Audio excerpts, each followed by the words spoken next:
round table.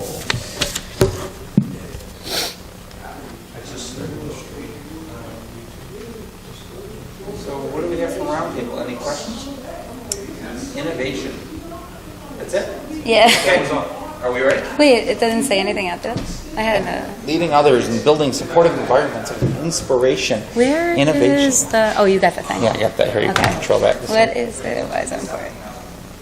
Yeah, that's really all I have to ask. All right. Good. Innovation. What a tough question. All this going on in the Anything? background. Huh? You think it's tough? No. I got distracted by this, which is really kind of funny. So what I'll do is like whoever's coming up first, what is it this? Yes. Or are you going to go to that? Okay, so when are you going to go to that? That's the first segment. Okay, perfect. And then when you guys are done with that, Right? Yeah, because entrepreneur. Yeah, he's first. Then we got... okay. So The real jar. quick too, because I don't know if Mike told you about the sponsor break. We're going to go through them just like Today? it's a minute. Yeah, and it just runs through, circles through a minute of PowerPoints that we have, and you can ignore them. But it's Blue, Barn Girl right now, Lexington, and that's actually it. So there's nothing going on with that. So throughout the show, what's Are you going on? missing, like, part? What's going on? Part of the beginning? No? Are you out of order? Did you put introductions? Oh wait, hold on. Or did you put introductions? I got this real quick. Sorry. Stay there. I just had him as perspective. No, I'm just wondering, like. Hello. How are you? All right, and we will get here. Introduction, look at there. So round table.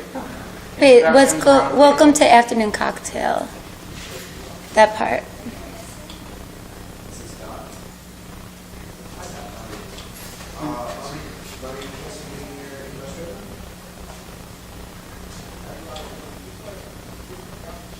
Introduction to today's show. Welcome, thanks everyone. Yeah. So it's 6, so that's correct. All right, so you just come back to innovation. What time do you have, Mike? 4:27. 4:27? All right. Okay, you ready to go this time? Okay.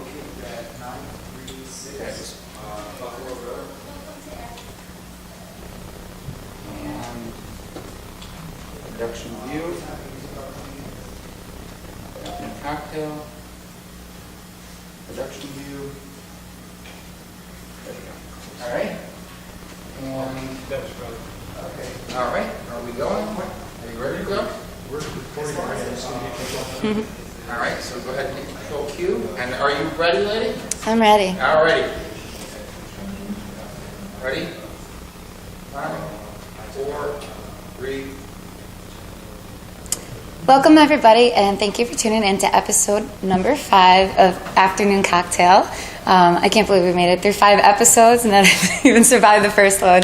But today's show is titled Innovation, and I've brought along some really, really excellent guests to inspire you and share their story and their personal insights regarding business, art, and music. So I hope you enjoyed today's show. Going right into our first segment, we have a roundtable discussion, and I'm welcoming my friend back, Chuck Lavecchi. Here we go. Make this a regular occurrence now. I kind of want to be honest, because that's fine. I'm I good just with like talking to you. So, and I like your output on life in general. But okay, so today, for the people that maybe haven't tuned in before, Yep. Could you tell them a little bit about yourself? About myself.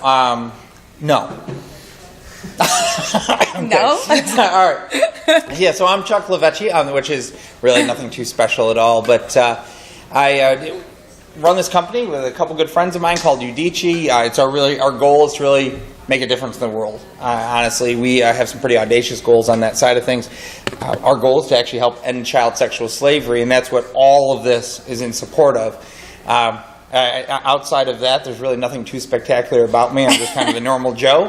And we've just kind of set out on a journey 4 years ago on this thing that we call Udicci. And here we are sitting with you. And I start to feel a little bit like Jack on the Titanic, right? When he's like, I don't know, a couple days ago I was out painting in France. And tonight I'm having great dinner with great folks like you. So that's how I'm feeling today. So tell me about yourself. So I don't know. Where do I start? I don't know. You don't need to know about me. At the beginning, I was an embryo. Okay. Well, these people don't need to know anything about me. Let's talk about innovation, today's theme, right? Yes. So the definition that I kind of put up there was leading others in building supportive environments of inspiration. How do you think that applies to the community setting in general? Like anybody who is involved business-wise as an entrepreneur, like the show, entrepreneurship. Yeah. I think that, where did you get that definition? Because I think that's a phenomenal definition. I don't know. I think that like when we think of innovation, so often we think of like, the new latest and greatest technology or the new latest and greatest thing. But what I love about that is building supportive environments. Mm-hmm. And I think that that's it. I think that we're seeing an entire change in our society right now. I believe that social media is actually changing the landscape of the world. I think that we have opportunities right now that have never existed before. I look at the Gutenberg Press, right? Mm-hmm. That was the first attempt to be able to disseminate information to the world. And today we're sitting on that and so much more. And that innovation, the ability for us to right now be talking with somebody maybe down in Kenya or maybe over in Japan, right now sharing that information, and that we could create this supportive environment that says, work with us and let's work together collaboratively and we can change the world. That's innovation. And I think what we're starting to see, and it's really a lot of what you're out there promoting, which, by the way, we've got to talk about the music thing that you did. I want you guys to be a big part of that. That, to me, is exactly what it's all about. That's innovative. It's sitting there going, stop thinking it's all about you, the individual, and start thinking it's all about us, the community, and how can we work together to share the great stories. And like right now, I just got to do a shout out here. In the back, behind the camera, for those of you who are not here, what you don't see is that we're looking at the man, the myth, the legend, David Miller. David Michael Miller in the background. And that's exactly like, I want the world to hear his music. I can't wait to just... I'm so excited. So when you talk about like innovation, that to me is, I get very excited and I love that. Supportive environments of inspiration. And I know that's exactly what you want to do with the show. Well, the reason why I brought this as our theme today is because Monday night at the Musician Social Club, I had somebody approach me who's a local musician, and he asked me a question. Basically, he was really very sweet, and he like came up to me and he was just like, Amanda, like, how do you? He's like, I'm getting so frustrated, like with everything going on. He's like, I have these two bands, and like one was a classic rock band and one was something. I think they were both like classic rock genres, and he's like, I'm in these two bands and I just want to push it to the next level. We want more gigs. We want this and that. Like, how do you do it? And I, just said.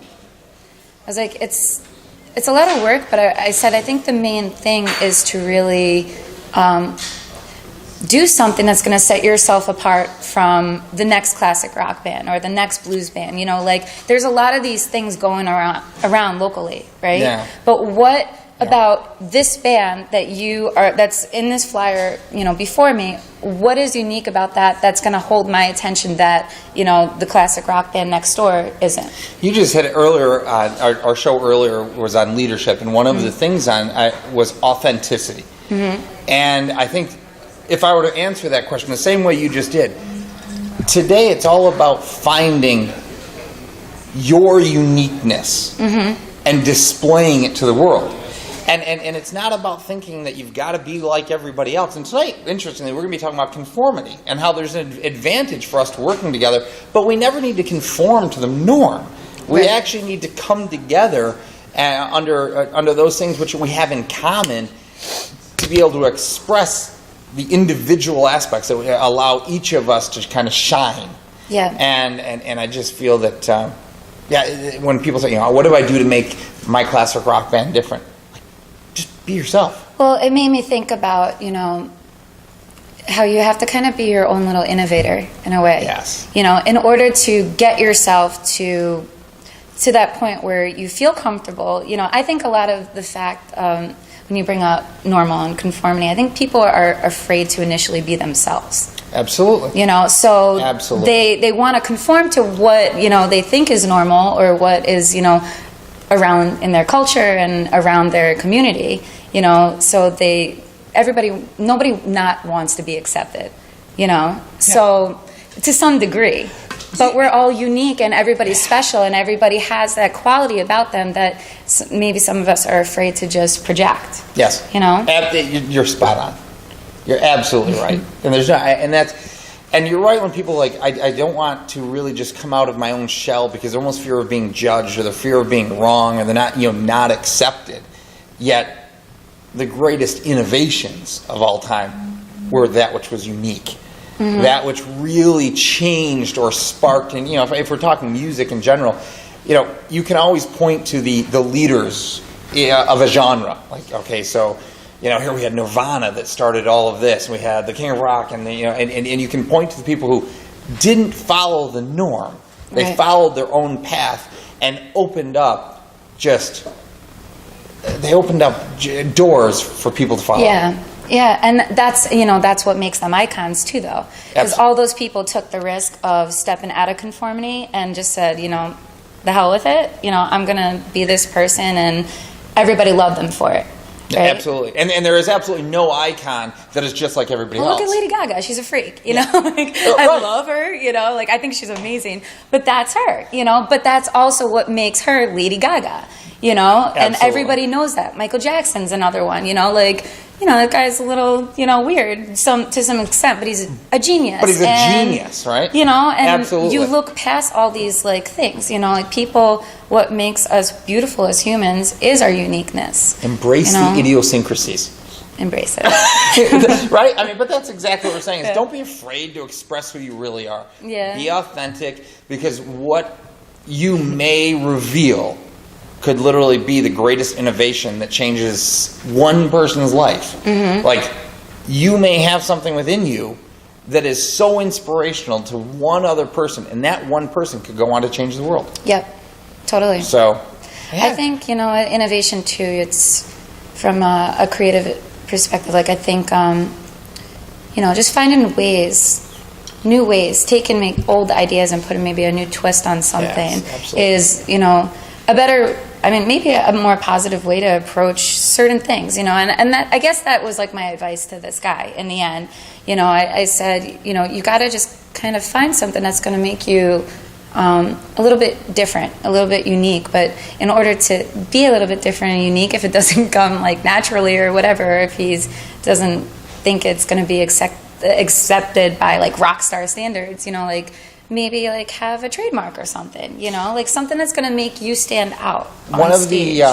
One of the words you use is supportive communities. Mm-hmm. And maybe there are people out there who, to your point, they don't have something incredibly unique. They're not an incredible musician. Mm-hmm. They're not an author. They're not a this. They're not a that. Maybe but they can be something else. A support. Yeah. They can go out and true. support that which is unique because they appreciate it, because they enjoy it. And nothing great is ever done alone. We require the support of our entire community to do something wonderful. So if that thing you can do is to be supportive, maybe you don't have to be out in front of the crowd. Maybe you can be the one behind the crowd being the cheerleader, and that's what makes you special. Oh, totally. I definitely think so. Well, thank you, Chuck. Absolutely. See, that wasn't such a tough theme. No, that wasn't a tough theme at all. All right, so you're going to get to playing a video game now, right? Well, yeah. So for our next segment, I have it's The Biz, right? Okay. And I'm bringing Christopher Williams on, and we have a little gamers challenge.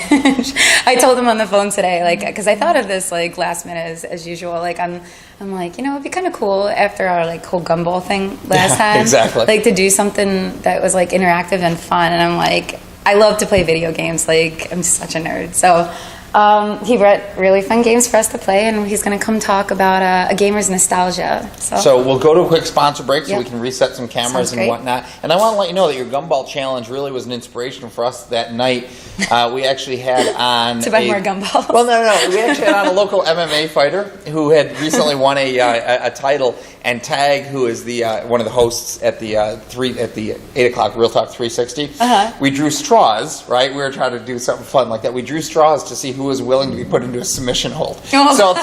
So your gumball was an inspiration for Was it something a one of little bit your more guys? fun. Yeah. So one of our guys had to be put into any tapped out. So we've got tagged. Oh my God, that's so, funny. all right. So with that, let's go to sponsor, and then we'll get the cameras reset. Sounds good. We'll be right back. That's so funny. I can't even. It really was fun. he got like 3 seconds into the hold. He's like, oh, Oh my God. So it was fun. All right. So if you guys want to get in a position how you might want to play, and we'll start resetting the cameras. Do you think we should just like start off over here? Yeah. Okay. Yeah, That's cool. Yeah, let's do that. What I want to do is I'm going to try to get one of the cameras. So you guys stand where you're going to stand. Oh, thank you. Cool.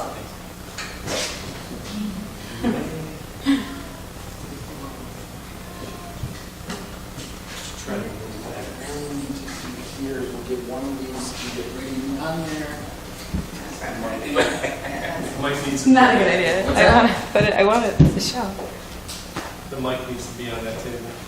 The mic needs to be on their table there. Oh. All right. So yeah, let's just do a quick move over here. This will be kind of fun. And like you're going to stand kind of beside him. Oh yeah, I could. All right. So just move that. Wait, do you have more of your games over here? I don't. You think this is not going to be? Okay, no, I still want to play this. What's that? This game has the most intense music, and it's like, and that's what makes it scary. I wish we could get the sound out. But I'm wondering if we should switch games, maybe. What for? You can switch if you like, no problem. Yeah. Just in case it gets boring. I'm guessing you could. We could do Punch Out. Is your artist here, by the way? Yeah. But he is going to talk about a movie. And Then get going? he brought a piece too. No, he's not going to do the canvas. Oh. Okay. No. That's skateboarding, biking, and stuff like that. I got double dribble basketball, I have football. Exciting bike, that's pretty fun to play. Oh, double dribble. Another one? There we go. I got track and field, that's pretty fun to do. All right, we're going to be sitting here narrating and providing sound effects because we couldn't get sound out of the. So yeah, why don't we do this here? Why don't you talk about the actual thing here and what you're doing? Are we on right now? Oh, yeah. Oh, okay. Oh yeah, here. Oh, we have to use this? that? Yeah, and then. All right, so I'm sitting here with Christopher Williams. We're actually standing here, but we're sorting through some of these awesome games that he has. Chris, tell us about Gamers Nostalgia. Tell us about yourself first and how this all evolved. Okay. Well, like she said, I'm Christopher Williams. This all came about basically just from being a regular guy that enjoys to play video games. I've been a big fan since I was a little kid. Basically since my mom bought my brother a Nintendo, and I always wanted to play on it. I sat in front of the TV almost all day, so there was always something for me to do as far as gaming. I like to go outside and play too, but I was mainly inside. I was always a kid you had to drag outside, but then once it happened, you had to drag back inside too. So this all came about just from being kind of frustrated with it, just kind of nowhere, dead-end jobs and not really getting anywhere, having to take care of a family and stuff like that. I'm like, if I'm going to do something that's not really getting me anywhere, I'd rather do it and at least enjoy what I'm doing on the way instead of, because I used to be a security guard, so I'm sitting in the mall kicking kids out. Hey, you stop skateboarding over there. You stop touching that door and stuff like that. Being a parent outside of exactly, being a parent. right. And you call the flashlight cop and doorknob shaker and all kinds of things. I'm like, man, this is what I saw for my life. This isn't a passion that I have. So I love to play sports and I love video games. So after having an event session one day, I was like, you know what? Maybe I should just try to go into business for myself. It's something I never thought I could do, but it's something that kind of ran in the family. I have aunts and uncles, and my my mom and on my dad, they all ran businesses and different things of that nature. So I was like, maybe it's something I should give it a shot. If I fail, I fail. But if I succeed, it'd be something that I could look back on and kind of tell my kids about. I remember when Dad just started this and just started that, and kind of be the old grandma. I remember back in my day we just had the old stuff. So it's kind of fun to think about, into the future, stuff I can kind of tell my kids and grandkids as they get older. But it just came from frustration and just saying, you know what, I'm gonna give this a shot. Why not? So this is kind of how it came about. And then after that, it's funny because when I stopped venting and I was like, how do I do it? Just the thoughts just started flowing to my mind about how I would do it and how I would run it. Now, obviously, open up, a lot of things changed as far as what I would do. Because in the beginning, I was like, I'm not going to have this. There's going to be no eating in there, no drinks, no nothing. And before I know it, there's a vending machine with drinks in there. So it's been fun just adjusting to it and trying to enjoy the trip now and kind of get the name out there and let people know I'm here to offer the services. So now, how long have you been open? Just since February. Okay, yeah, so I thought it was still I'm pretty fresh out to the scene right now. Excellent. Now, where do you, before you opened up the store, what is your entire vision, in a perfect world? In a perfect world, I'm multi-millionaire, handsome, Forbes magazine, all over the place. But right. But my vision was just to do something that I love doing. I was always a gamer. I was always that kid that would pack up his systems and his controllers and his games as many I could fit in my bag. And that's why it's kind of funny doing this now, because I used to do this when I was a kid and just kind of take it anywhere. And I would pray like, Lord, please let it be a TV somewhere so I could play games. And I actually, believe it or not, when I was a kid, my mom, we used to go on these long shopping trips and Kaufman's and JCPenney's and McCurry's, and I was always like, oh, I got stuff in here. So one day I kind of snuck my bag into the van and put it in there, and I don't know how, I just had it behind me. Maybe she knew, she just didn't say anything, but I went in there and I tried to hook it up to one of the show TVs in the I think it was either JCPenney's or Kaufman's, and I kind of got caught. And so, but I was always that kid that just anywhere I could, I tried to play games. So that's just how I do it, Yeah. Now, most of the games at the store. So explain how the store's designed. How is it set up? Basically, how it's set up is it's $10 to get in. It's an all-day admission pass. I open at 11 in the morning and I close at 9 at night. So literally, if you buy a pass at 11 in the morning, you can stay till 9 at night. There's a PlayStation 4 station, PS3, 360, Xbox One, Ouya, which is a kind of an independent developer system. And then there's the classics that you see here. I have Sega, Super Nintendo, Atari. I didn't bring that because that's kind of a little more of a pain in the butt to hook up than the newer stuff. So, but it's just set up like that. The Wii U in the front. And a lot of kids, they don't make it past the door because as soon as they see Mario Kart or Super Mario Brothers, they clunk right down there and they sit there for hours. But it's basically set up. You come in, whatever you like. If I have it in the selection, you can play it for as long as you like. If someone else wants to play it, it's a half an hour wait, something like that. But it's pretty much just my take on a modern day arcade. So I had a lot of memories as a kid being in the arcade and kind of watching the game, and it's just kind of my spin on it, my twist on the arcade. So. Very cool. Now, a lot of the games that you have provided, are many of them your old games? A lot of the collection is actually, especially the Sega collections, is stuff I got over the years, and so it's amazing to see that some of them still work after 20, 25 years just sitting there. So a lot of stuff is mine, but a lot of stuff is just stuff I've acquired, just all the outlets, eBay, Amazon, different things of that nature. How many games do you have to offer? Oh, it's over 200 games easily. So let me see, probably on the old systems alone, I bought 100 games just on the old systems alone. So, and it's steadily growing every day. So I say 200, but I counted 200 back in May. So it's probably 250, 300 by now. Now, do you see yourself doing more events in the future? Tell them about your August weekend. Basically, what it is, it's called the Jeffrey Bordeaux Game-a-thon. It's for a young man who was unfortunately taken from us too soon. He was supposed to go study abroad. And 2 weeks before it happened, he was stabbed to death. So we do something in his honor every year. The last 2 years, it was a basketball tournament, and this year it's going to be kind of just a game-a-thon at my store where people come in, they can play whatever they like. I'll have different challenges. We'll do raffles and things of that nature, but it's just kind of a big event. It's going to be August 8th, 9th, and 10th, and just anyone that wants to come out. And I tell people, even if you want to come out and sing and perform, whatever you're selling, T-shirts, baked goods, whatever, come and participate, and proceeds will go to the Jeffrey Bordeaux Foundation. Very nice. Thank you. Fantastic. Well, Let's play some video games. Okay, cool. I'm ready for it. I'm ready for this. All right. Now, did you want to do Jason, double dribble? How do you want to do it? Let's play Jason first. Okay. Because I don't know. So this game is. Was there a two? Oh, it's only one player, It's right? only one, yeah. Let's play the other one. Okay. Yeah. I was all set with the sound effects. Oh, were you? This game, I forgot it's only one player. All right. So this game, though, I gotta tell you guys, I was such a tomboy growing up, which is like the catch-22 of my life. But growing up, my cousins and I, we all played video games, and like my friends would come over and play video games. And this game would scare the living hell out of us. But it's like very intense. The music's just intense.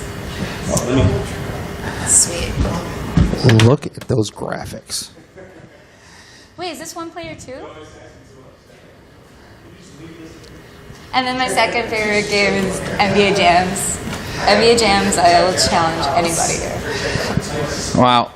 By comparison to today's games, you can almost tell that that's a person. Right? All right, Double Dribble by Konami. Am I saying that right? Konami, 1987. How many people here were actually born after 1987? There's at least one. All right. There's at least one in the room. Little cocktail. Okay, little cocktail. All right. So, while we're getting this set up here, I have our afternoon cocktail of the day, which Chris and I are going to share. It's called a back patio tea, and it's Sailor Jerry spiced rum with lemonade and pink lemonade. Something simple you can make at your next barbecue. Simple ingredients, and it tastes fantastic. Look at the You think? crowd rushing into the stadium. Cheers. Cheers to, again, your butt kicks. No, I'm just kidding. I will probably get massacred. Let's see. Welcome to Basketball Champion at Blue Barn Grill. Today's opponents, we have Amanda. Wait, let's actually, wait a second. Give me the name of your company. A Gamer's Nostalgia. What is it? A Gamer's Nostalgia. A Gamer's Nostalgia versus Afternoon Cocktail. Okay, it looks like New York and Boston. I'm from Boston. Whoops. Wait, do I press start? Wah, wah, wah. I think you press the button. Okay. Here we go. And I've never played this one. swish.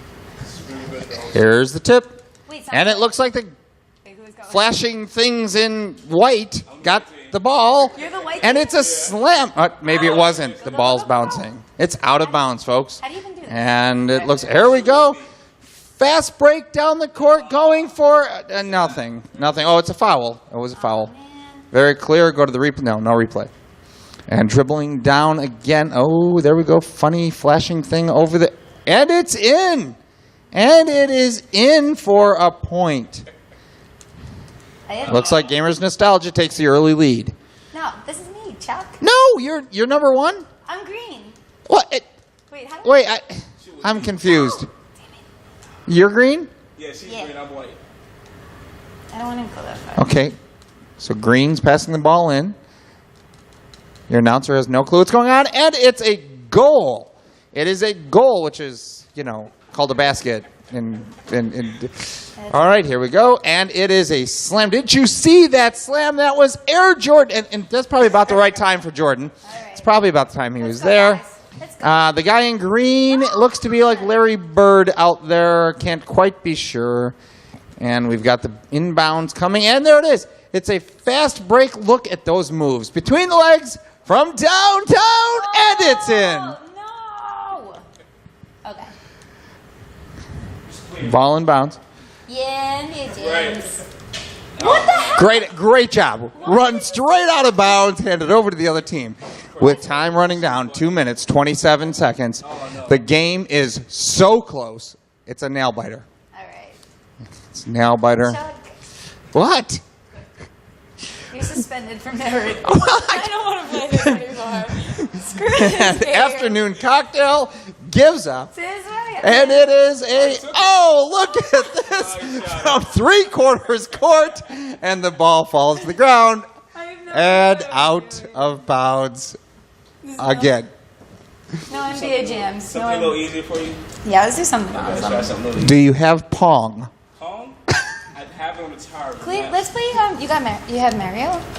I have Mario 2. And I have Duck Hunt here. Let's do Mario 2.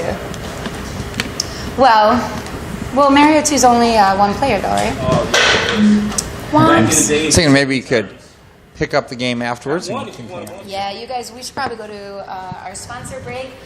Chris Williams, tell them about your event one more time. What's the dates? It's going to be, my store is at 1350 Clover Road. It's 1350B actually. I'm open 11 a.m. to 9 p.m. Tuesday to Saturday, Sunday 12 p.m. to 6 p.m. and I'm closed on Mondays. The event is going to be the Jeffrey Bordeaux Game-a-thon. It's going to be my same hours of operation, August 8th, 9th, and 10th. So you can come support. We really appreciate it. And the mother of Jeffrey, which greatly appreciate it. Thank you very much. Well, thank you very much, Christopher Williams, and make sure you check out Gamers Nostalgia. And we're gonna take a little break. We'll be right back with Lujar Art. And he's actually been working pretty diligently on our blank canvas, which is making his contributions. So we'll tune into that in a little bit, and I'll see you back. Alrighty. Cool. It was fun. Thank you. Thank you. It's good. Thank you for the T-shirt too. Sweet. Want to get this out of the way, or Yeah. want to show you on? No, we're going to move this right out of the way. So now the next item. I guess you can see it right here, too. Yeah. Well, cross up for David. Okay. Shut up. And you can continue your show while we set this up. Okay. You ready now? What happened to my thing? No, at all. The new stuff, man, you drop it once. Like, I'm going to take it back to the store. I love the idea. What? So where on Hey, you know what James Brown restaurant is? what is it? James Brown restaurant? I love James Brown. It's right next to James Brown. So it's James Cover Brown. merchants. Right. Oh, by Johnny's Irish Pub? Yep. On the same side, everything, too. Oh, I don't. Oh, here we go. Good location. Thank you. Here's my Lujar questions. My baby. Do I know how many? She's a little nervous. She's been outside.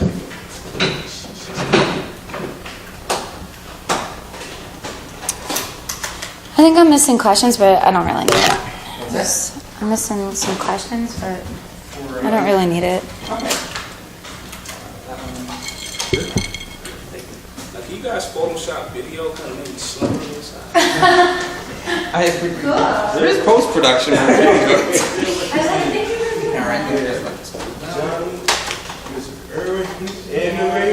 I'm like, I'm glad. it was like, oh, I'm so glad that you're that's cool. Yeah, they're great. yeah. All of them. I'm so happy. Like, they were great. Johnny and the Raider is probably my favorite. Johnny was the one that recommended you. Yeah, Yeah. Johnny's the coolest. He's a really nice guy. I love his art. Oh, yeah. Yeah. You guys kind of have a similar style too, like in your textures and like for your what do you call it, portraits. Right, Yeah. right. Hopefully, people will be able to tell the difference sometime. Let me know. Oh yeah. I mean, that's Well, which one are you on? Yeah. No, I know. Everybody's trying to transition. All right. Yes. I understand. Do you want to maybe go to David, let him go further? Go to David and then? Is that better for David? I don't know. It's just because he's got to play. You're fine. Okay. You sure? Okay. All right. So you're good to go. Did you want to come up? Yeah, that's cool. Oh, and your art piece too. Your piece of art. Yes. Yeah, we'll flash.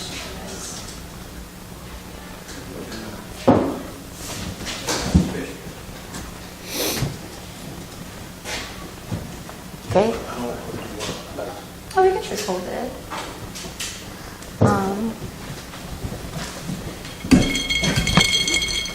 Yeah, sorry to start. Very cool. Yeah. So we're like homies. Are you ready? Yes. All right, you guys. So I'm back here with Lajar Art, and he's been working on our Color My Canvas for our Color My Canvas segment.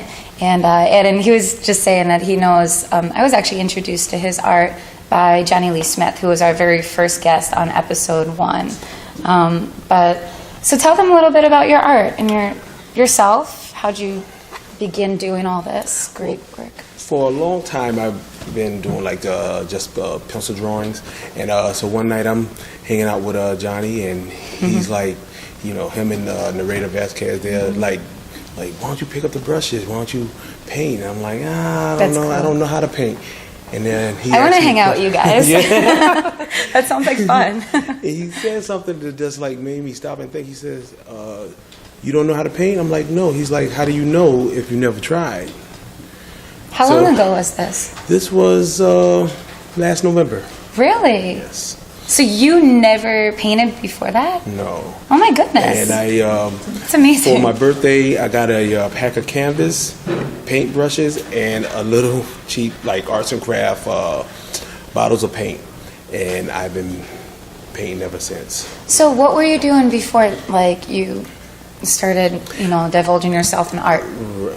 Well, I just been doing my pencil drawings, of course, just working a regular job, and it's not really too much.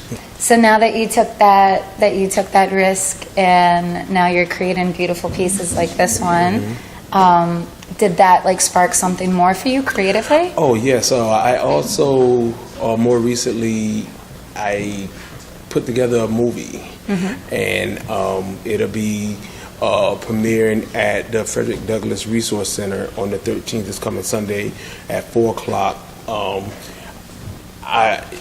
From the footage that I've seen, we shot is going to be awesome, and I hope everyone really enjoys it. Sure. Yeah. Now tell me a little bit about like the premise, how you came up. So did you come up with the storyline yourself? Well, it's basically about me going through. I got a friend, and he basically was abused by his stepfather, and it was just this one time where his stepfather was going too far, and I'm watching him like taking all this abuse, and I couldn't take anymore, so I intervened, and kind of like got into a fight.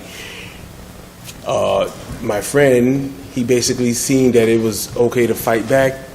He started, fighting back. I guess he couldn't take any more, and I don't want to ruin it, but that's basically what the movie's kind of about. So it's more like documentary? Yeah, more or less. So just a short film. I just wanted to get my feet wet at first. Put this together with the Brotherhood production. Mr. Adrian Elam, he shot the movie for me, and I had a great time working with him. And yeah. How long? What's the duration of the film? I want to say he's actually in the process of editing right now. I want to say anywhere from 20 to 30 minutes. Okay. See, I would find it probably to be more challenging to write a short than a full length. Well, I actually didn't write it. I more or less did storyboards, and I wrote little scenes here and there. And I will give the credit to the actors. They was really good. Like basically in the movie, playing me is my daughter.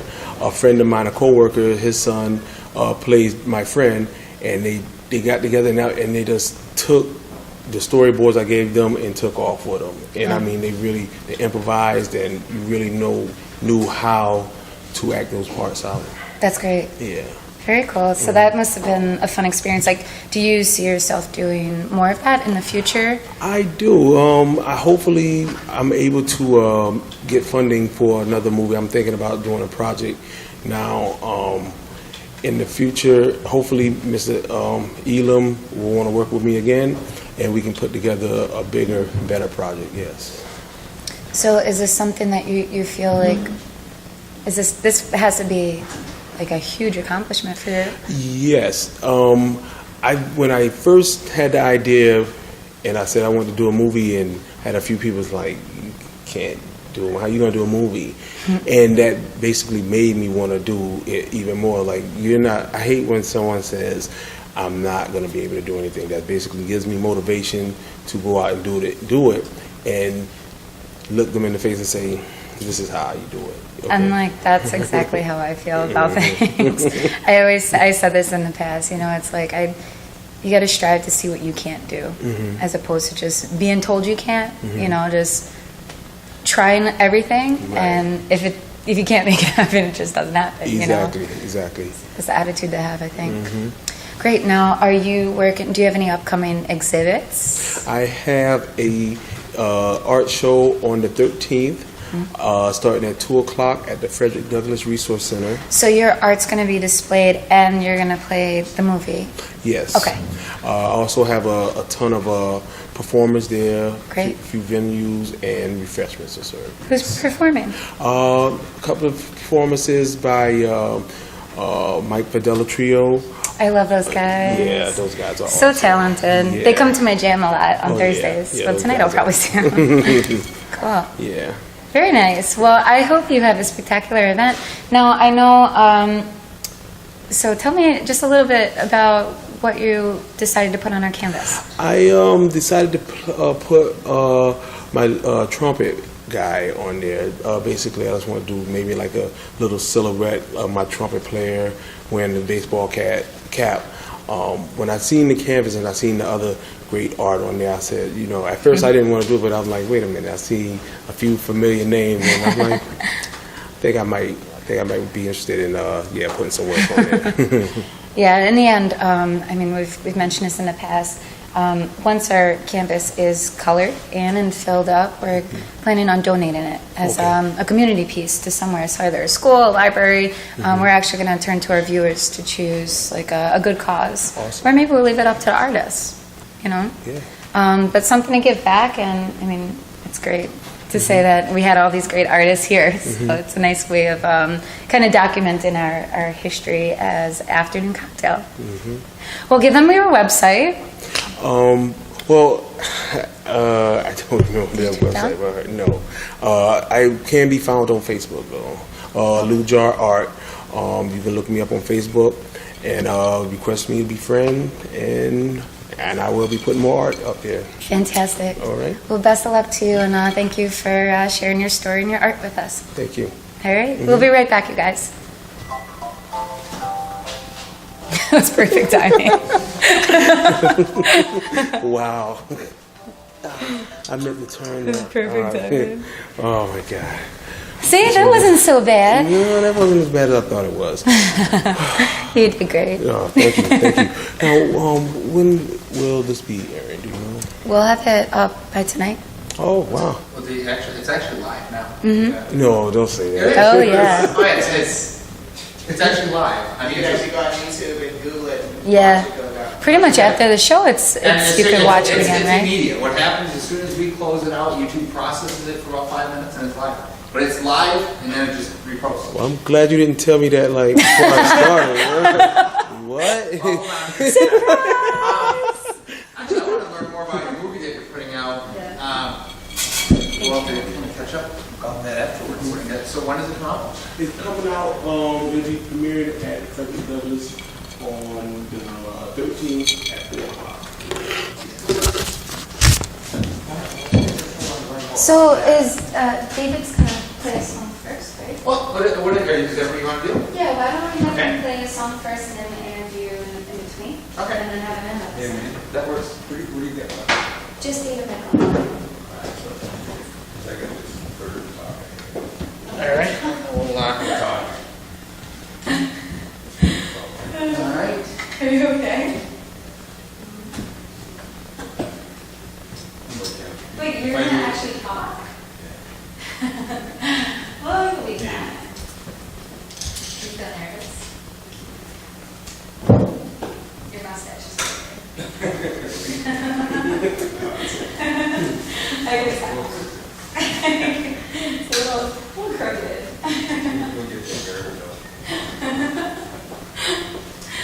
It's so funny. You ready?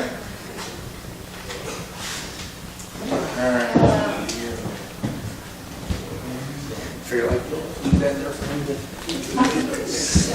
this side.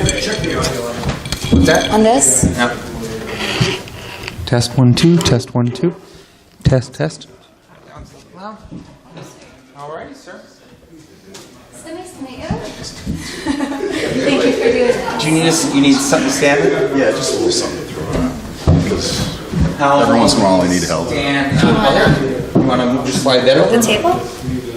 It's up to you. Or what I don't about care. this would Doesn't matter probably to me. be less, like just put it on here? Whatever works for you guys. I would put it Well, on, you guys are the musicians. You know what you're doing. I don't. because it would Well, be like that's the this. assumption. And we'll get the. This is called making it up as you go along. This would be like less. Yeah, we'll get a little bit. Much better. So more of a study. Yeah, it's actually looking good. Looks like we need. Looks like you might have fallen before. So we think. Make sure you're good. Are you done with the chop?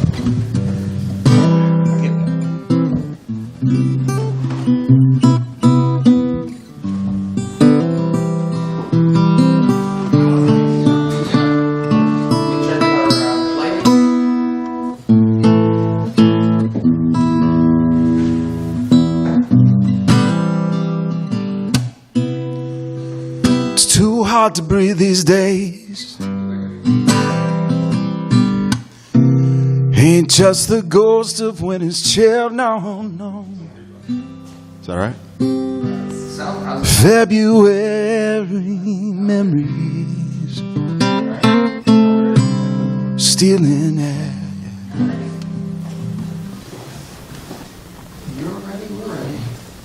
Oh, I'm just good to go. You want to? Yeah, this is your show now. Right? Come What are you talking about, man? on. Nah, it's your show. Are you ready? Oh, no.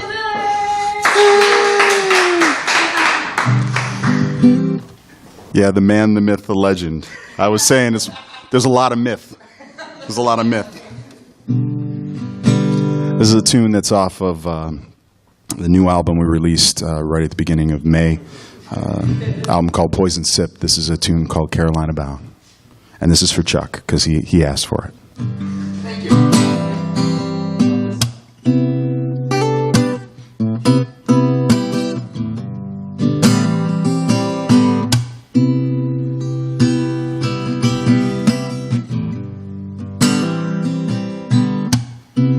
It's too hard to breathe these days.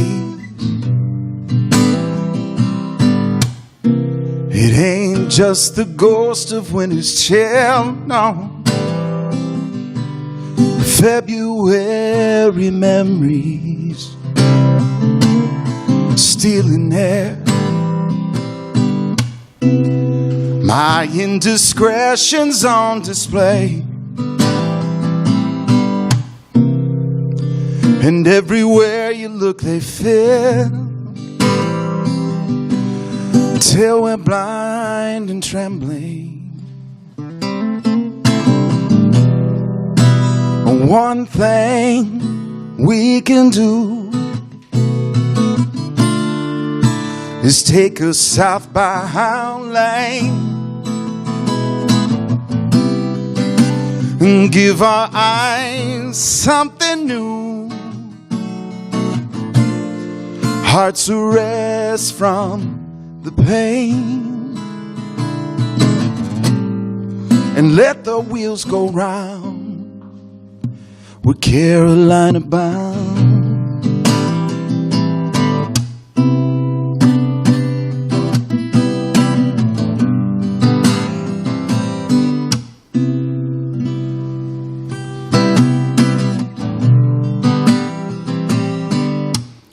Spot pretty houses behind the trees. Let's count the plates we drive on by, and let's grow sweeter memories with the spring. Ooh, watch the sunrise from the sea. Yeah, let's walk a beach that's long and wide, 'cause we need sweeter memories. One thing we can do is take us southbound lane and give our eyes something new, hearts to rest from the pain, and let the wheels go round with Carolina bound.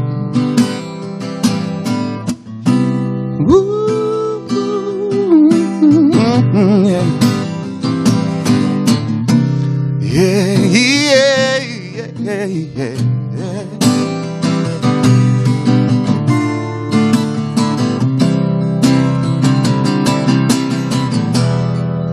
Oh, one thing we can do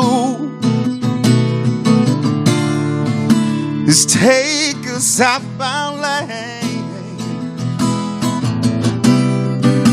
and give our eyes something new, hearts to rest from the pain. Oh, one thing we can do is take a southbound lane. Oh, give our eyes something new, hearts to rest from the pain, and let the wheels go round. Oh, with Carolina bound. With Carolina bound. With Carolina bound.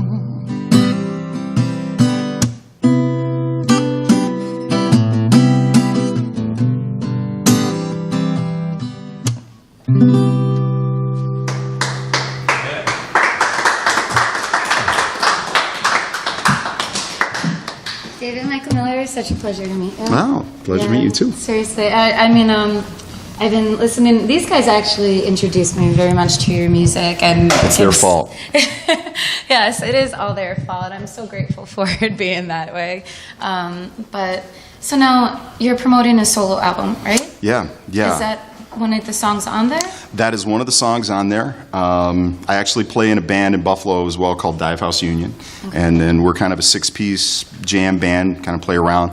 But you know, due to changes in the workforce, is that a good way of saying I lost my job? We decided to go and do music full-time. And so I've been working on this album on the side a little bit and just kind of ramped it up and got it done and put it out there in first part of May. How does it feel for you to perform solo like how you just did for us in comparison to play in a band? Do you like one more than the other, or? Well, I used to not like the solo gigs because I get like bored with myself, and that's the one great thing about playing with a bunch of other musicians. There's always somebody more, you know, interesting. You know, you can oh man, that sax player is just killing me right now, or those keys, oh my gosh, they're amazing. But I've grown to really love the acoustic shows. You know, to connect with the instrument in this way, to break the songs down to just, you know, kind of the bare bones of them. And I think probably good songs die or live by whether you can break them down to something simple. You know what I mean? Oh, I definitely think so. So I've grown to appreciate it and really enjoy it now. Great. Now, are you planning? You have a tour in effect, or? We're working on it. I've got a short tour coming up down through Pennsylvania, through Pittsburgh, and down into Virginia. But our big thing is we've been working on promoting the album to try to get a national or international booking agent.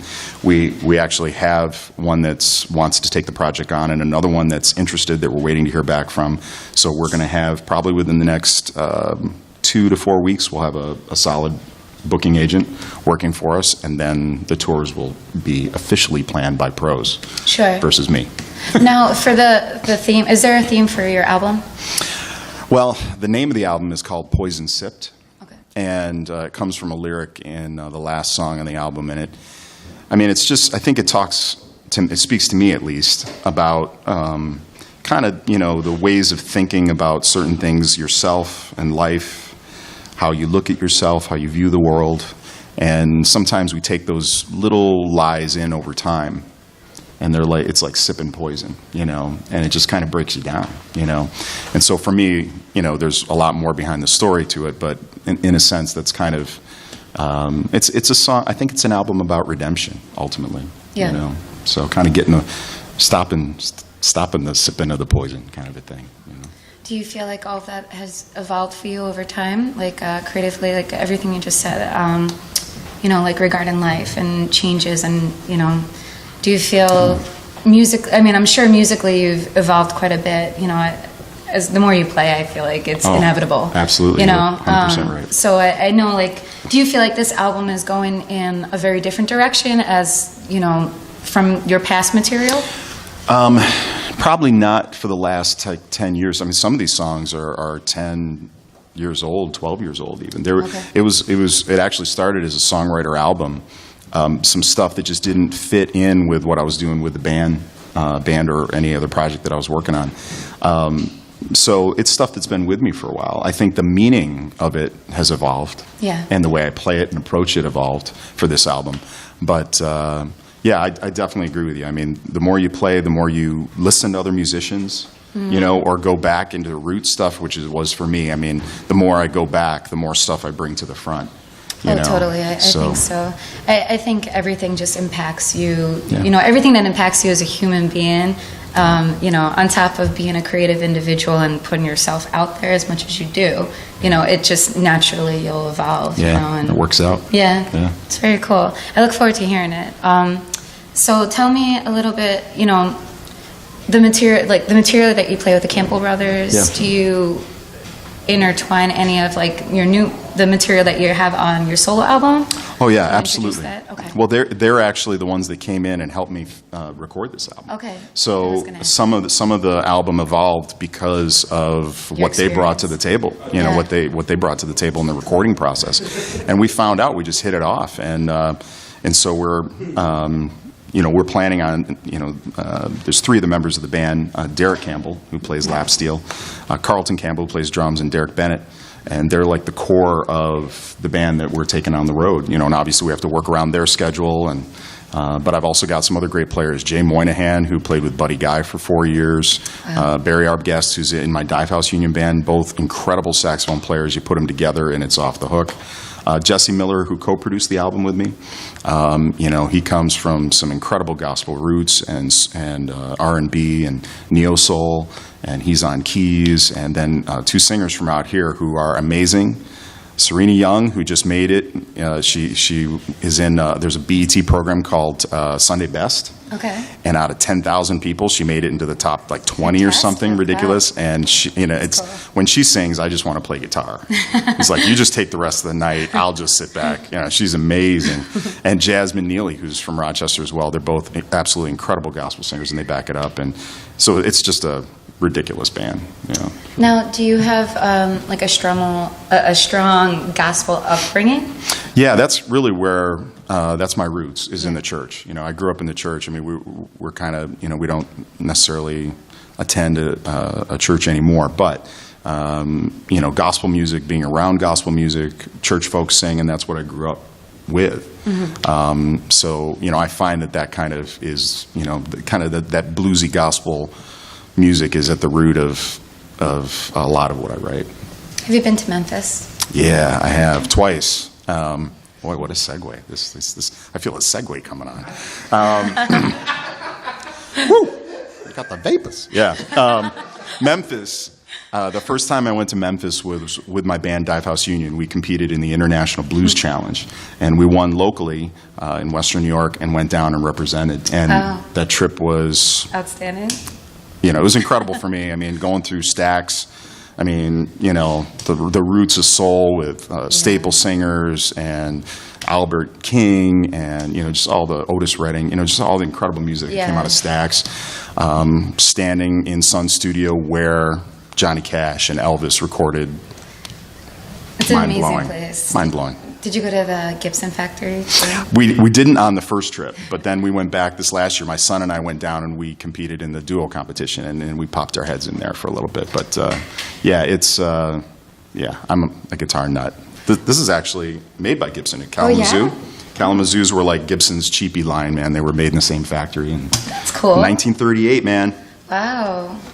This has seen some character. some weather. To that baby. It's seen a few days. Yeah. Now you said your son is also. Yeah, my son's a musician. He's actually an incredible drummer. His main thing is cooking. He loves to cook. He's a cook. Cool. So every once in a while, I can drag him out. We used to be in a band years ago. He was young. We did a lot of gigs. He decided he'd kind of wanted to break from his old man, and he wanted to. What are you going to do? And on the weekend, actually hang out with his friends instead of gigging. So we just kind of put that band to bed. But every once in a while, I pull him out of retirement, and we do a show together or this and that. It's a lot of fun. What a nice thing to share as a bond. Oh, it's amazing. Yeah, those are gigs. Was there ever a point where he thought you were a nerd? Where he thought I was a nerd? Yeah, You'd have to ask him. Not cool, Oh, I'm sure. I mean, isn't that every young man, though? Like, the older you get, the smarter your father, whatever that saying is. Your father's an idiot when you're 14, and he just gets, it's incredible how smarter your dad gets in just a few years. Yeah, I'm sure. That's so funny. I think about, I have these two friends out in Syracuse, and they play in a band called the Professional Victims. I don't know if you've heard of them. I haven't. But they're really, really cool. And they're husband and wife, and they just rage. They rock, and they're great at what they do, and they're great songwriters, and they have a daughter that's 14, and I was like, how cool. If I had parents like that, I'd be like, wow, I had the coolest parents, right? And they're like, oh no, she wants no association with us, she thinks we're freaks or something. Right, So right. it made me think, because my family really isn't musical at all. I'm kind of a freak in the family, but they don't. I always kind of thought wow, how cool would it be to have a father or a mother or somebody close, a relative of any sort, to be musically inclined like that, to relate to, but and then but when you're a teenager and you go through your things, you don't. Oh yeah, nothing's cool unless your friends think it's cool. Then it's cool. Yeah, my youngest son, he's 18, and he. He's one of my biggest promoters. I mean, and that's pretty cool to think. He just graduated, man. We just had his party last weekend. My wife, who's sitting back there, she worked, slaved, doing all sorts of stuff to make it happen. So it was pretty cool. I'm sure it was beautiful. It was. Yeah, give it up for Laura. Well, now I got a few more questions. So you are born and raised in Buffalo?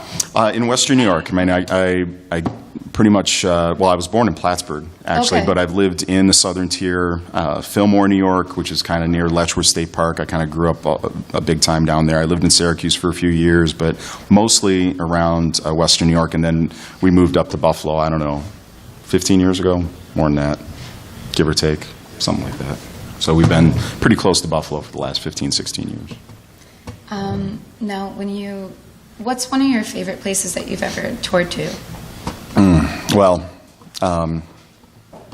Probably Memphis. I mean, playing Memphis. I mean, we did a little tour on the way down, and we played a couple shows in Pittsburgh, which was a lot of fun. A great show, a fun place in Nashville that we played, Bourbon Street Boogie and Blues Club, which was just a really fun show. But just playing when you're on Beale Street, there's something about it. It's enchanting. I walked down there and I had chills. I was I'm so pumped to be here. Yeah, there is a weight, a palpable weight that I think you can feel in Memphis as a musician. Yeah, it's cool. Yeah, it's really good. I sobbed when I left there. I wanted to live there. I just wanted to plant myself there and never come back. Yeah. But I had to ask you that because listening to your music, I was, when I was down there, that was the one thing I took in. I was like, wow, the gospel out here is just so, I think some of the best musicians in the world are church musicians. Oh, absolutely. And they're not looking for the fame, the fortune, and the glitz. They just are singing from their soul, and they're singing for God. And, I think that's beautiful. I think our culture, gets so blindsided by, trying to generate all this, income and ridiculous income. These stars get paid so much money, you know, and I don't know. I love the fact that these people they're doing music for the heart and soul of it. And that, exudes. Yeah, oh, absolutely. I agree. Incredible. But I mean, your music's incredible. I Oh, think thanks. you have a voice of an angel. Oh, Thank you wow. for being a part of this. Oh, And it was so I much wish fun. you the best of luck with everything. And, Thanks. You too. Yeah, and now you have a show here tonight. Yeah, I got a show here tonight. Upstairs. And, yeah, so if you're watching and you want something to do, man, come down 6:30 on the patio till about 9:30. I'm going to be doing some blues and soul, some original, some cover stuff, however the air feels. And I got CDs on me, so if you want to come down and get a signed CD, I don't know why you'd want that, but if you want a signed CD, I'm here to sign it. I'm just saying, it's a signature, whatever. But just listen to the album. That's what I want you to do. Yeah. So, yeah, that'd be Listen cool. to it, love it, share it with the world. And we're going to end our show today. Thank you to all of Afternoon Cocktail Hour's guests. We had Christopher Williams, Lujar Art. He has his show this Sunday, the 13th.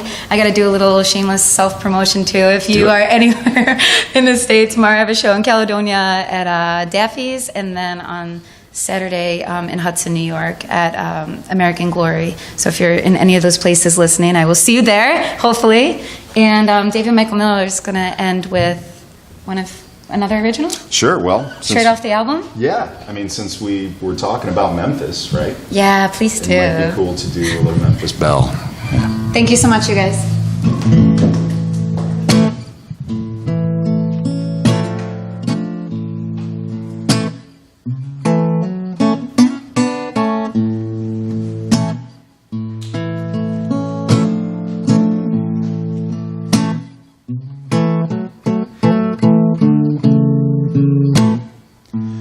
You waited like a bride unveiled,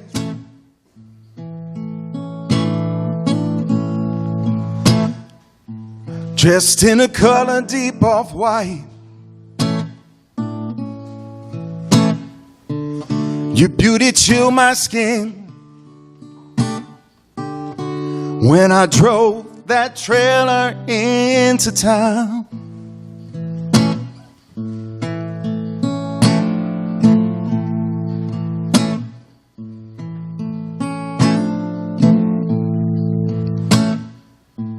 And down on Bill, you sang your history to me.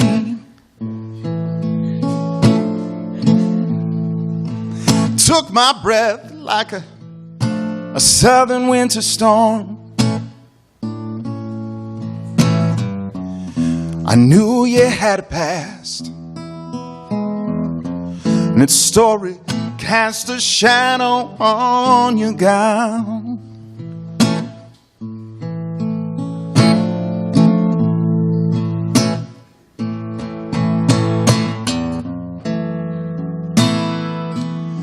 Memphis Belle, oh Memphis Belle, you soothe like heaven, but you hurt like hell.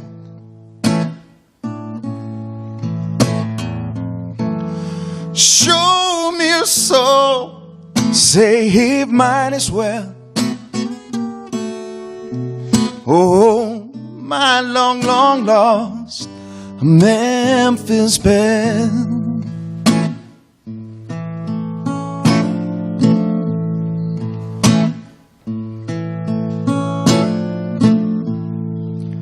And now you have to hustle just to pay them bills.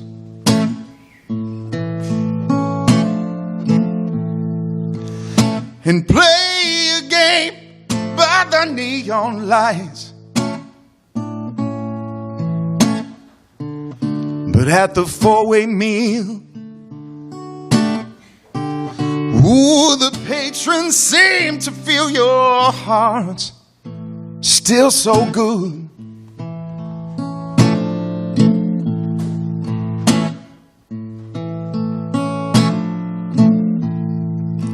So call me through the smoking gin.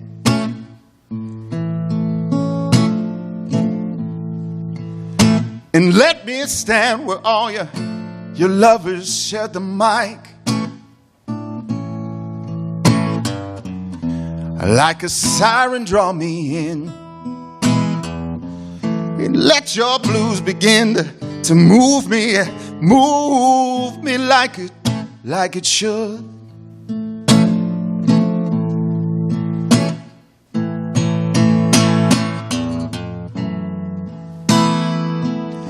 And Memphis Belle, oh Memphis Belle, you soothe like heaven, but you hurt like hell. Show me your soul, show me your soul, save mine as well. Oh, my long, long lost Memphis Belle. Oh, oh, oh.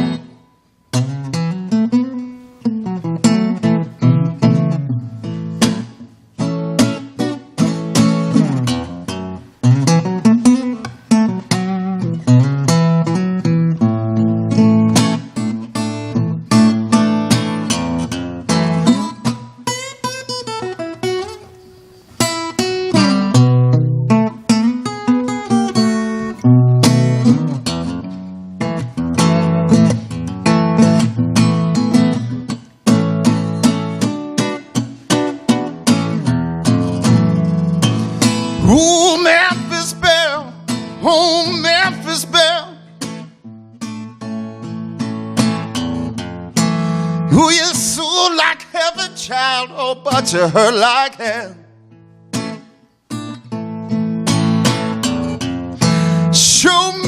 Show me your soul, save mine as well. Oh, my long, long, long lost Memphis Belle. Oh, show me your soul, show me your soul, save mine as well.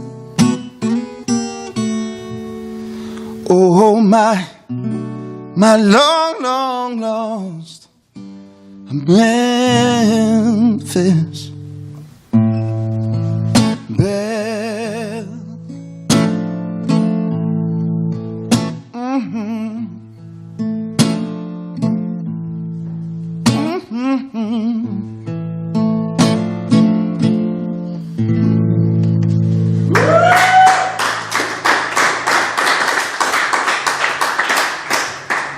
You are amazing. Thank you. Thank you so much. And fade out a little bit. Thank you very much. Yeah, man. Thanks for Gail had asked if we could do something. Thank you so much. Thanks for You're having me. fantastic. And You want to keep this here? Right? we are up.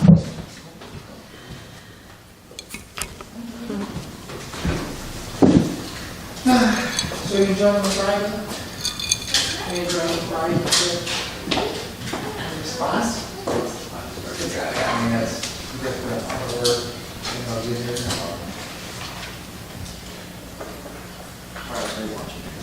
No, no.